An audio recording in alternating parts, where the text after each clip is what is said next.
2018 nos vamos volviendo muy verticales.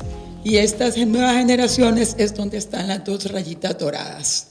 O sea, quienes son mayores de 40 años tienen mucha menos importancia dentro de la pirámide que quienes son menores de 40 años, lo cual a nivel de mercado, a nivel de ventas, a nivel de todo es sumamente importante. Y más aún, si nos ponemos a ver, el 2035 sería el que está más al centro. Entonces vamos viendo cómo nos vamos envejeciendo muy, muy rápido, vamos cambiando muy rápido.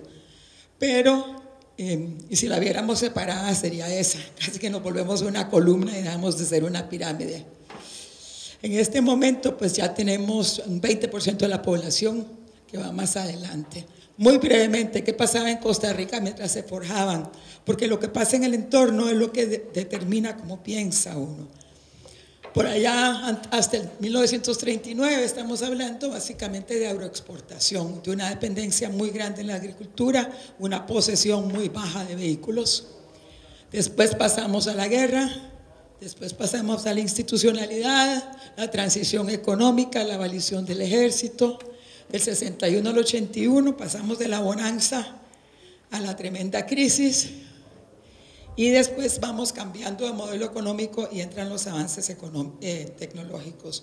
Eso nos hace un gran desplazamiento hacia el Valle Central. Los empleos se mueven hacia el gran área metropolitana. Cambia completamente el modelo de transporte también. Aumenta y empezamos a ver ese pico y esos cambios muy grandes que hay en la legislación. Y tenemos la apertura comercial a partir del 2000, las zonas francas y la alta tecnología. Entonces vemos que la tecnología se vuelve un eje tanto para las generaciones como para los negocios, como para Costa Rica como modelo exportador, creación de empleo. La tecnología es lo que marca totalmente a esta generación, más allá que cualquiera de las otras. ¿Por qué? Porque las generaciones anteriores básicamente éramos lo mismo. Pensábamos más o menos igual, nos comunicábamos más o menos igual, teníamos más o menos igual de acceso a las cosas, iba evolucionando, pero no tanto. En este caso es una prolongación de su propio cuerpo. A ver, ¿cuántos tuvieron la oportunidad de usar o de saber siquiera cuál es el primero? El beeper. Y aquella cosa, estaría yo aquí con una mesa, con las acetatos, y si llovía entonces era un drama, y para cambiarlo era otro drama. Si me decían, por ejemplo, ahorita hice unos cambios porque lo que habíamos planeado inicialmente había un traslape con lo último que vieron en la charla anterior. Me hubieran visto con todos los plásticos acá y todo el drama.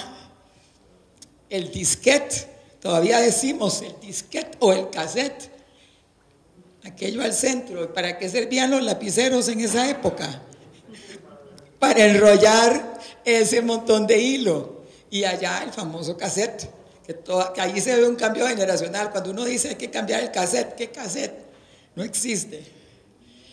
Entonces imagínense, en 1953, el presidente del Pacific Telephone and Telegraph decía, estoy haciendo especulaciones y esta es mi profecía, al final del camino el teléfono va a llevarlo el individuo. Tal vez de la manera en que nosotros llevamos el reloj hoy en día. Tal vez no va a requerir un disco para marcar. Y tal vez los usuarios van a poder verse los unos a los otros. Y tal vez, quién sabe, va a poder tener un traductor. 1953 y era toda una fantasía. Yo me acuerdo cuando era chiquita, no soy tan mayor como el señor. Para mí mi sueño era poder ver a la gente mientras yo hablaba por teléfono. Y la primera vez que vi un intercom en un edificio, yo dije, wow, ya llegó, ya está aquí. Claro, faltaban unos años. ¿Y quién se acuerda de eso? Lo máximo de la avenida, y pesaba como 4 kilos. Pero todo eso, al igual que las cosas históricas, son cosas que nos separan de otras generaciones. ¿Okay? Son puntos de referencia que no existen, que no tenemos en común y que más adelante vamos a ver cómo también nos atropellan en la comunicación interpersonal. Mire todo lo que ha pasado. Y habemos unos que hemos visto todos. Y hay unos que han visto los últimos 4, los últimos 3. Hay gente que ni el BlackBerry llegó a ver. Yo empecé con el BlackBerry. Yo era feliz. Para mí eso era lo máximo que existía. Porque se nos olvida que en 2005 no había iPhone. Y pensamos que toda la vida han existido los smartphones. ¿Y qué hacen los smartphones? Nos cambiaron toda la manera de comunicarnos. Y lo que somos como seres humanos es comunicación. Ay, la tecnología me está atrás. Ok, aquí viene un video. Entonces vamos a ver un video que va más allá. Va como el señor de 1953 se imaginaba cosas. Vamos a ver qué es lo que nos puede esperar y qué es lo que no va a tardar 40 años ni 50 años, tal vez tarde 5, tal vez tarde 7, tal vez ya están dando, que es todo el desarrollo de la cuarta revolución industrial. We are wondering what is happening to the world. Everything is changing.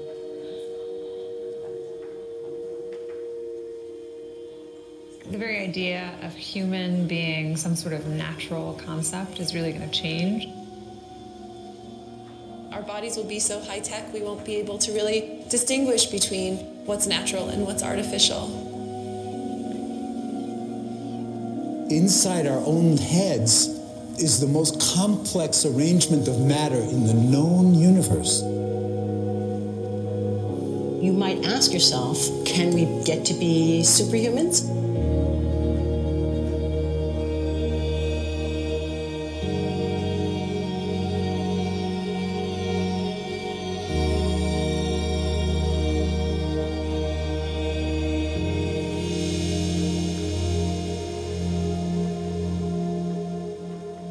The original Industrial Revolution was driven by the discovery that you could use steam engines to do all kinds of interesting things. But that was followed by additional revolutions for electricity and computers and communications technology. We're now in the early stages of the fourth Industrial Revolution, which is bringing together digital, physical, and biological systems. One of the features of this fourth Industrial Revolution is that it doesn't change what we are doing, but it changes us. With the ability to visualize brain activity, for example, through a simple consumer-based EEG device, it gives us access to ourselves in ways that we've never before thought possible. It unlocks the black box that is the brain and enables us to really, truly be able to realize an identity that is aspirational. There's now a scientific foundation for the effects of mindfulness on the brain, on the genome, on biological aging. And when the human mind does know itself, then you get the potential for a new renaissance that restructures itself in terms of our relationship to life, our relationship to the planet, our relationship to work. We need a different economic model. By that, I don't mean capitalism versus communism. What I'm talking about is a shift in the system along the lines of the two big changes that happened in the 20th century, Keynesianism, with a much greater focus on health and education and the role of government working with business, and then a reaction against that in late century to neoliberalism, where the focus was on free markets, freedom of the individual, and getting governments out of the way. We need a shift to a new system that will allow us to meet the basic needs of every human on the planet, that will live within planetary means, that will be fairer, and that will be focused as its key goal, not on growth per se, but on maximizing human well-being. And history tells us that a values shift is triggered by creation of a new story about how we want to live. I see the circular economy as something which fits very closely with mankind's goal to be innovative and creative and to always progress. We can use asset tracking, we can use IT, we can use 3D printing to enable this different economic model to recover materials, feed them back into the economy and really to decouple growth from the resource constraints we have. The reason we live in cities is not different today than it was 10,000 years ago. Even if we have got networks connecting us, we still want to have places where we meet in person. So this means the place where we work and the place where we live are much closer to each other, a city where we don't need to have big supply chains in order to produce things, where many things can be sourced locally thanks to 3D printing and robotics. So if we're able to do something to transform cities, to make them more efficient, then the impact can be huge. Think about the prospect of getting rid of plastics. We must not only be inspired or informed by nature, but actually use natural organisms with which to design products and building parts. Only instead of varying material properties, we're varying biological functionality. Design is critical today because it's the first signal of human intention. So the question of adding quality to quantity, it isn't a matter of simply circulating things that are potentially toxic. It's circulating things that are safe and healthy for all generations. So the goal is no longer, I want to be less bad, less monotonous, less unsafe, less unjust. It's really about a diverse, safe, healthy, and just world with clean air, clean water, clean soil, clean energy. Together we are fighting to preserve our fragile climate from irreversible damage and devastation of unthinkable proportions. If we think about the original Industrial Revolution, it was an energy revolution. I like to think of it as a kind of bookending of a period in human history during which we used fossil fuels, and it worked very well for us for a long time. But now we have to bring that to an end. We have energy technologies that can power our civilization: solar, wind, biomass. So then the question is, well, how do we get grid integration? Maybe the wind is blowing in Denmark, the sun is shining in Germany, and now you can move that electricity through an integrated grid. You can supply energy to everyone who needs it, and you can supply energy at all times.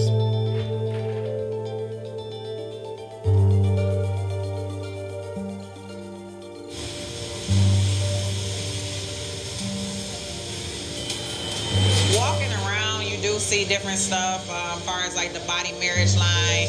They use a lot of things that help them lift up and move things to the car. We just sit there and, you know, program something, and it has its own set mind to go ahead and do everything. And then as humans, we just come in and take the extra step to help the technology. It's not the cure-all for everything. There's definitely a lot of things where people perform the operation better, but certainly for the right applications, robotics are a huge improvement for the process. The projection of 5 million jobs lost by 2020 to technology is serious, but it's not the main question. Construction, manufacturing, services, public health and education, these industries will still exist. The main question is, what will be the future of work? How will we define work? How will we share the wealth? From the viewpoint of the labor or jobs, now we really need new education or new training. We're working with a World in Motion and FIRST Robotics, trying to encourage students from 3rd grade all the way up through the end of high school. We had students make sailboats, and then we had them race them, and so they could see how quickly they could move. And they immediately went back and started to say, oh, I saw what happened, I'm going to go change this or that. And that was 3rd graders. I just given a prize to a kid of 18 years old that has discovered something really very, very unique. Came up with how to get better productivity and better yields for seeds of corn. And so he basically came with the idea that if you would perforate these seeds, you would get more food. And you think about it and say, but he didn't go to university. So how does he get all that knowledge? And he told me, I mean, I've been watching YouTube since the age of 12, and I'm so interested that I've seen everything about it. I've read everything about it. The world is really open to learning. The thing is, how do you give the incentive to your kids to do that? It's this ability of digital technology to change outcomes, to truly empower people all over the world that can create a more equitable growth, because I think the world needs that. Fourth Industrial Revolution has the potential to make inequalities visible and to make them less acceptable in the future, and hopefully to gather and garner political support to take the necessary decision to reduce the gap. Humans have always been using tools, but because of the recent advances in technology, we're beginning to have machines that can augment us in all sorts of interesting ways. I I was the first person in the world to be able to voluntarily move my legs whilst stepping in a robot by exciting the nervous system using electrical stimulators directly onto the spine. We believe that a cure will be possible if enough of the right people have the will to fast-track a cure for paralysis.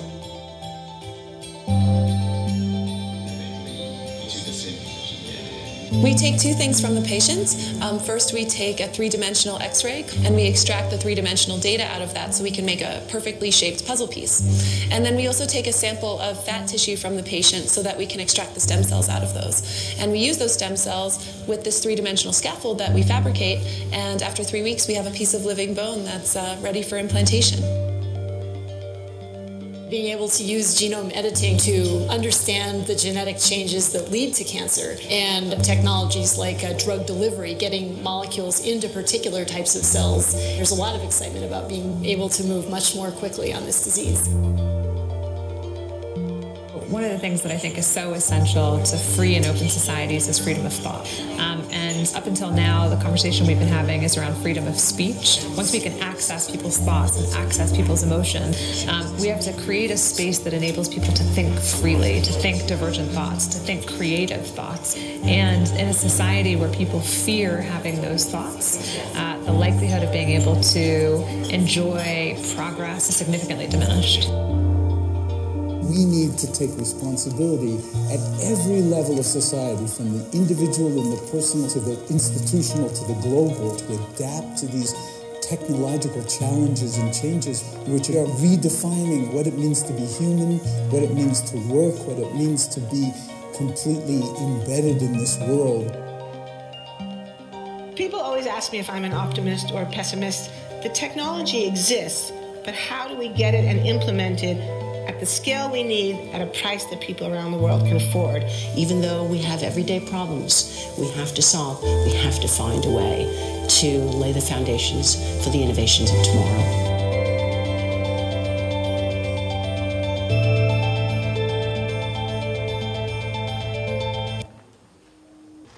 Muchas de esas cosas ya están. Y muchas de esas cosas nos van a cambiar alrededor. Hoy en la mañana tomaba café con un señor, una familia, y me contaba que él conocía a unos chicos que se graduaron de MIT, todos ingenieros en biotecnología, que se pusieron 5 amigos y amigas a montar un laboratorio como iniciativa.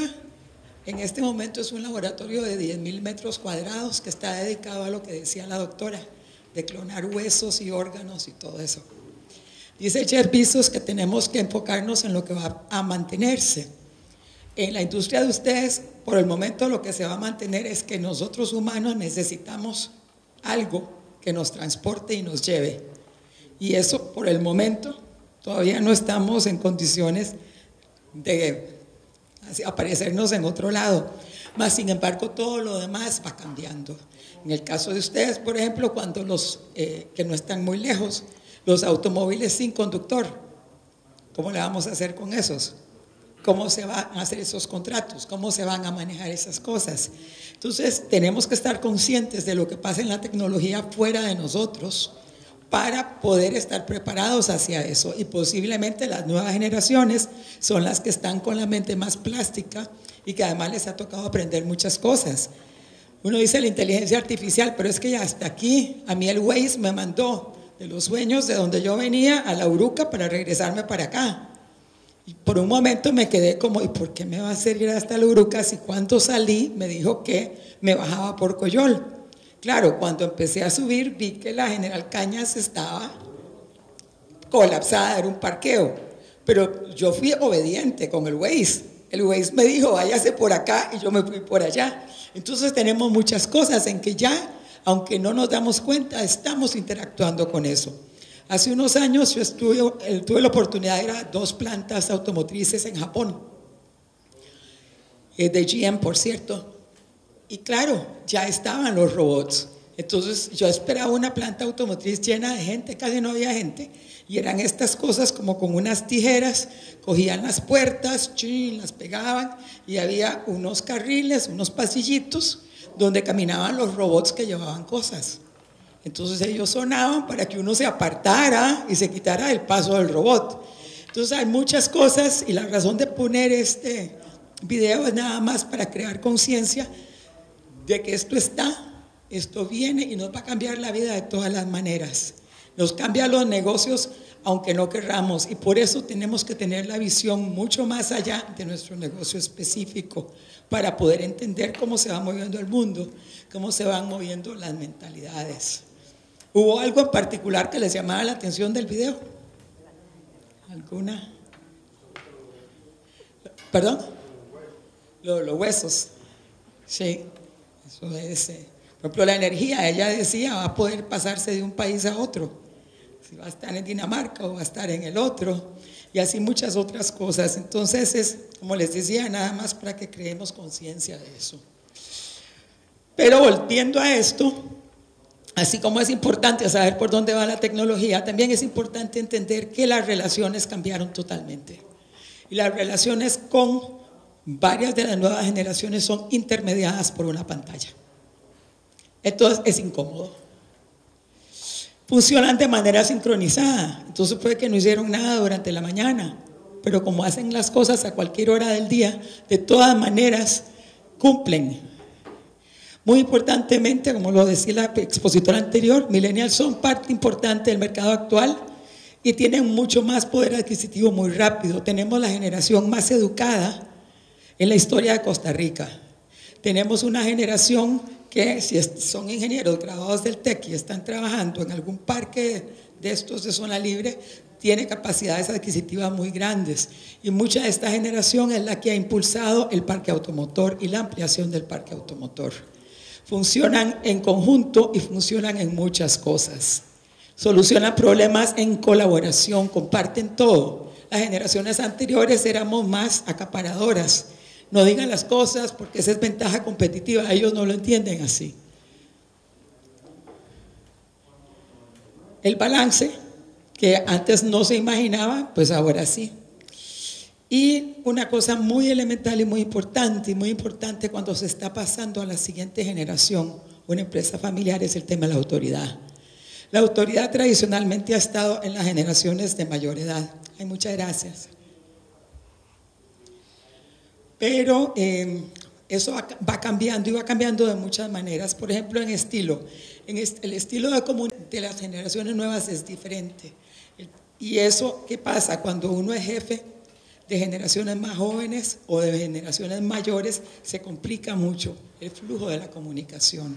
Porque los unos son mucho más tipo sermón, dicen los jóvenes, pero realmente está queriendo ser muy informativo. Los jóvenes son mucho más sintéticos, mucho más de pocas palabras. Muchos de ellos se comunican hasta cosas muy importantes por WhatsApp, por Facebook, por correo electrónico. Yo estaba haciendo un desarrollo para unas clases que es una presentación de 142 slides. Y la persona que me la estaba diseñando por WhatsApp me la mandó todo el tiempo. O sea, jamás en la vida usó el correo. Y así pasa, pero entonces la gente dice, pero ¿cómo me va a mandar a decir algo tan importante por WhatsApp?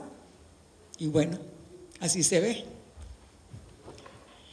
Normalmente cuando uno está en otra generación prefiere más la comunicación cara a cara. Entonces hay que buscar cómo balancear ambos para poder tener una comunicación fluida. La transición familiar. En todo el mundo solo 1 de cada 3 empresas familiares logra acometer con éxito la transición de una generación a otra. Eso viene de un estudio de Deloitte. ¿Por qué pasa eso? Porque muy pocas han diseñado un plan de sucesión o un proceso para transferir las responsabilidades y la propiedad. Entonces muchas veces se hace orgánicamente. Y al hacerlo orgánicamente hay muchas cosas que quedan en el aire. Y al quedar en el aire quedan sujetas a interpretación. Las empresas familiares se vuelven vulnerables al estar dando camino a las nuevas generaciones y tenemos un conflicto entre el deseo de mantener, respetar la tradición y la necesidad de adaptarse y progresar en el negocio, donde tiene un cambio cada vez más acelerado y más vertiginoso. Si la podemos plantear con tiempo, podemos ir decidiendo cosas, podemos ir definiendo estilos, podemos ver hacia adelante. Si la planteamos sin tiempo, todo va a ser acelerado y posiblemente, igual que nos pasa en la vida, cuando hacemos decisiones muy aceleradas, muchas veces nos equivocamos.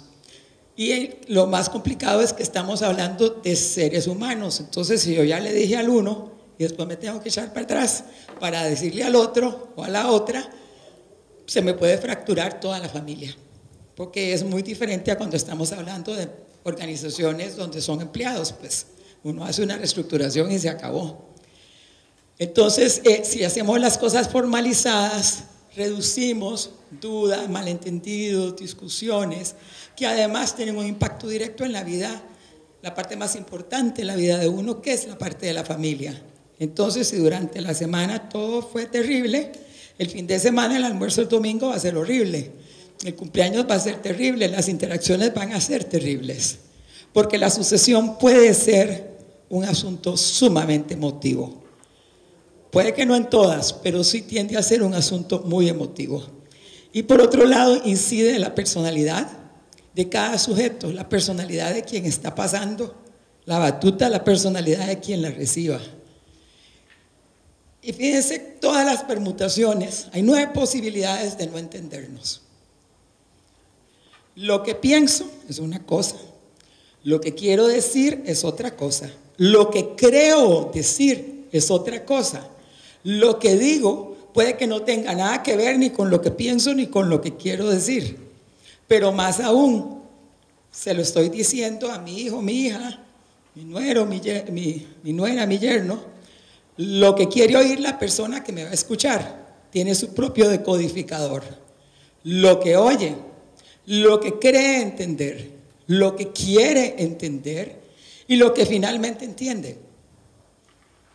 Entonces fíjense qué cosas más enredadas de nosotros los humanos. Y si no hemos tomado cuidado de ser muy claros, tenemos muchas posibilidades de crear grandes fraccionamientos basados en la comunicación.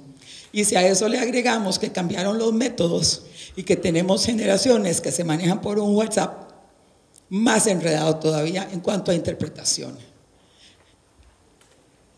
Y liderazgo, empresa y demás depende de comunicación. A raíz de la comunicación vienen los números. Otra cosa es que la persona que ha sido exitosa quisiera poder perpetuar ese éxito buscando a alguien que casi que lo clone, que tenga su misma manera de actuar, su misma manera de pensar, su misma manera de decidir. ¿Por qué? Porque eso le da seguridad de la permanencia del éxito. Puede que sí, puede que no, puede que antes fuera así, porque antes pasábamos por un proceso que era muy predecible de aprendizaje para llegar al final. Pero hoy las nuevas generaciones se enfocan más en el qué que en el cómo, porque en el cómo puede que tengamos muchas diferencias. El objetivo final es el éxito del negocio, el éxito de la empresa, pero cómo se hace puede que haya muchas maneras. Entonces, si buscamos un clon del papá o de la mamá, del fundador, posiblemente tal vez no sea la persona más adecuada, porque posiblemente no necesariamente va a estar adecuada a los tiempos.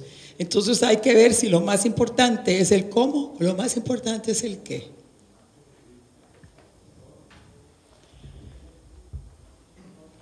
Por otro lado, muchas veces cuando tenemos un cambio en el cómo y la generación mayor se siente incómoda con ese cómo, empieza a tener injerencia sobre lo que está haciendo la nueva generación.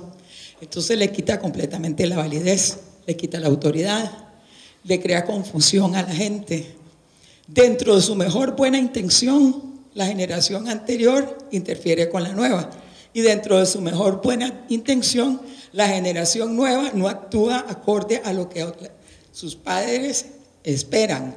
Entonces ahí tenemos que tener una conciliación, porque si no, la fuerza laboral hace lo que le da la gana, básicamente. Porque entonces aquel me dijo, aquella me dijo, aquel me dijo, aquella me dijo. Entonces siempre tendré una excusa para dónde mandar. Pero más desagradable es aún que no tengo norte. Y uno escucha mucho eso. Es que no sé qué hacer porque fulano me dice una cosa, el otro me dice otra cosa. Y yo le tengo que obedecer a quién. Entonces tenemos que tener mucho cuidado en eso. mantener un equilibrio muy grande entre lo que son los objetivos comerciales y los objetivos familiares. ¿Por qué? Porque en una empresa familiar no es como una corporación. Ahí tenemos muy importantemente la familia, los valores, y por otro lado, cada decisión que se hace impacta la riqueza familiar. Entonces hay que tener el balance de los dos, y tanto quien está traspasando poder o eventualmente lo va a pasar como quien lo recibe, tiene que estar muy consciente de eso. Los mayores piensan que la autoridad se gana con el tiempo, los jóvenes piensan que es un tema de talento, de preparación, de destrezas. Muchas veces tenemos gente que son muy valiosas, que se muestran deseosos, y tenemos este choque, el choque de la formación con la intuición y la experiencia. ¿Qué pasa? Cuando esté la inteligencia artificial y nos dé todos los datos y todo esté perfecto, todavía vamos a tener que decidir. Tenemos que tener una capacidad crítica. Tenemos que ser nosotros los que al final del camino vamos a hacer las cosas. No importa cuánta maestría se tengan, hay que tener intuición, hay que tener criterio, hay que tener capacidad crítica. Entonces muchas veces la generación más joven piensa que solo teniendo data y teniendo la formación se va a lograr el éxito. La generación mayor puede que diga, pero es que yo tengo 30 años en el negocio, ¿cómo me va a decir que puede? Pues posiblemente pueda antes, porque tiene otras herramientas. Entonces es un balance de las dos cosas. No se puede descartar ni el uno ni el otro. Esta generación ha tenido muchas más ventajas y sus padres han hecho enormes esfuerzos para que tengan mucha capacitación. Pero a veces, después de que hicieron el esfuerzo para pagarles la capacitación o ayudarles, al final no le hacen tanto caso. Entonces es un balance entre los dos. Por otro lado, cada quien tiene un estilo propio de liderazgo. Yo soy la profesora de liderazgo en INCAE y yo les digo, miren, aquí está, esto es una caja de herramientas, pero el liderazgo lo imprime la persona, no lo imprimen los estilos. Cada quien tiene su personalidad y de ahí saca cómo quiere dirigir, cómo quiere inspirar. Esta es una generación que se busca más inspirar que ordenar, más inspirar que mandar, porque ya nos fuimos del comando y control. Y más se complica la cosa cuando la persona asignada es una mujer, porque sí, con el hijo está buscando un clon, con la mujer está buscando un clon, siempre, como decía antes, en búsqueda de replicar esos resultados exitosos. Está partiendo el anhelo de que la compañía, la empresa familiar, prosiga con esos resultados exitosos, pero es más enredado todavía cuando es una hija, o una nuera, o una nieta. Y hay mucho desacuerdo en muchas familias en poder designar a la mujer en lugar al varón, a pesar de saber que tal vez por capacidad, por carácter, por preparación y por liderazgo, la hija está más capacitada. Pero todavía tenemos un gran rezago en eso y hay mucha inseguridad. Y generalmente los argumentos a favor de preferir al hijo sobre la hija, más allá de sus calificaciones, son más de índole familiar que de índole factual. No está probado que ejercer de madre incapacite para ejercer como empresaria. Como sí está probado que muchas mujeres en altos puestos de responsabilidad tienen la capacidad de manejar sus familias. Sin embargo, siempre el pensamiento es, inclusive un poquito protector, no, ¿para qué la voy a sacar de ahí? ¿Para qué la voy a poner a hacer estas cosas? Lo cual la coloca en un lugar de invalidez. Eso es como cuando los niños chiquitos que le preguntan, ¿y usted a dónde va al colegio? Y la mamá o el papá contestan. Cuando el niño o la niña puede contestar. Acá tal vez a veces hay una sobreprotección, pero la realidad es que hay mucha capacidad y muchas veces han sido esos propios padres los que han enviado a sus hijas a estudiar. Los ingredientes básicos de un mejor líder no van cosidos a ser masculino o a ser femenino. sino que va con la preparación. Muy importantemente va con el compromiso, más en una empresa familiar donde hay que tener una enorme dedicación. Va con el carácter, va con la experiencia, va con la voluntad, va con el tesón, va con la ambición. Y todas esas cosas no son particulares ni de hombres ni de mujeres.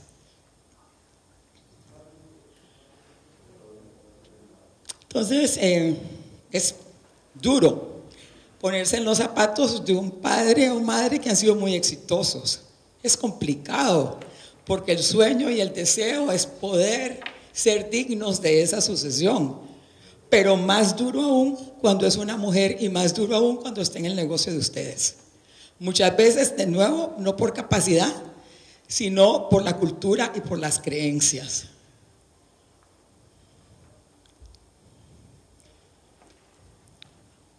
Aquello del primogénito sucesor. Entonces muchas veces lo que tenemos es que la mujer entra como sucesora cuando no hay más, cuando no hay más remedio, porque es hija única, porque el otro hijo decidió que se va a ir a las montañas a cultivar X cosas o a salvar a los gorilas, y entonces le toca llamar a la hija.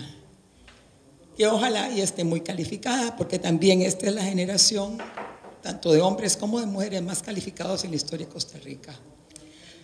Generalmente hay mucha angustia de parte de los padres porque tienen mucha duda sobre la capacidad de esa hija, más que todo por el marco conceptual de que es mujer. Y hay mucha angustia de parte de la hija porque tiene que superar esa duda del papá. Entonces, digamos que cargamos a toda la familia, a toda la organización familiar, con una carga afectiva y emocional que tal vez no es necesaria.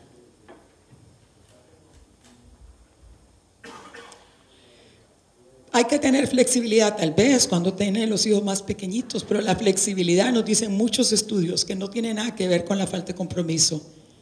Y muchas veces las empresas familiarmente responsables crean una estructura y unos horarios que permiten los dos, y además, como hoy tenemos muchas posibilidades diferentes, se logran los objetivos de igual manera.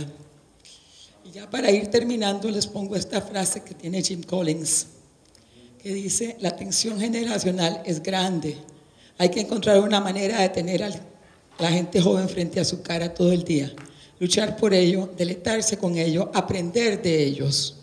Hay que mover a esa gente a posiciones de liderazgo tan pronto como se pueda. ¿Por qué? Porque el entorno va cambiando, porque mientras los acompañemos y los pongamos en la dirección del liderazgo con límites claramente establecidos, se pueden lograr muchas más cosas. ¿Qué ocupamos? Mayores que sepan capitalizar, jóvenes que sepan aprovechar. Encontrar una manera de darle espacio a cada generación, reconocer que nadie tiene todas las respuestas. Cada persona contribuye y es parte de la empresa, valorando las diferencias. Lo otro es tener a gente sumamente capacitada, a quien no se le deja hacer nada porque no se cree que pueden porque son muy jóvenes. Entonces ahí lo que tenemos es, al igual que no nos conviene tener un capital de dinero pasivo sin ganar intereses, inactivo sin ganar intereses, tampoco nos conviene tener un capital intelectual inactivo con todo ese conocimiento que no nos lleva a mayor cosa. Y para cerrar vamos a ver un video.